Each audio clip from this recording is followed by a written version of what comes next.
Alright guys, welcome back to the channel. Today I want to take a bit of time to discuss some news that's come out from Sony, not officially from Sony but leaked by very well respected people who seem to be in the know, that Sony are making some changes to free generations of consoles and how we buy games. Let's talk about that.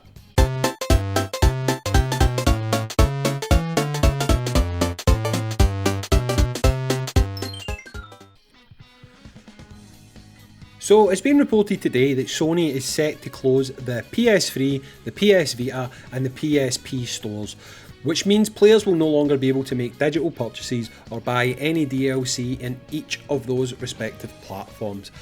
It does mean that you'll still be able to buy games physically, obviously, because you can't stop someone from buying a physical disc, but when it comes to downloads, when it comes to DLC, none of that's going to be available any longer on each of those consoles. Now, the PS3 and the PSP are set to close reportedly on the 2nd of July, with the PS Vita, which is the newest console out of all of them, given a bit of a reprieve until August the 27th.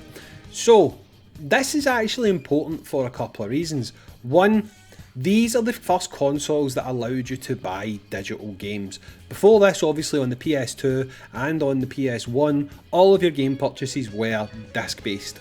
So this is going to be the first time that a major shutdown like this has actually happened, and this could potentially be the first console that anyone has purchased that they may no longer have access to games that they paid good money for. So I think it's really important that Sony handle this in a delicate manner, because this could be signalling what is going to happen in the future with your PS4, with your PS5 purchases. Now, one of the common denominators that I think it's a good idea to point out at this stage is, with the PS Vita pretty much being discontinued, that was the only place where you could play PSP games via backwards compatibility. Now obviously the PS4 and the PS5 don't play PS3 games, so all of the software that's been made unavailable isn't able to be played on any other platforms via backwards compatibility. So we don't know going forward if they will do the same thing for PS4, because as it stands the PS5 can play PS4 games, and if there is eventually a PS6, you have to imagine that Sony would make that backwards compatible with the PS4 and with the PS5. So as long as they've got an avenue to still sell those items, you have to imagine they will still keep these games available. Now, the big question we have to ask is, will you still be able to download the games that you own after they close down the stores?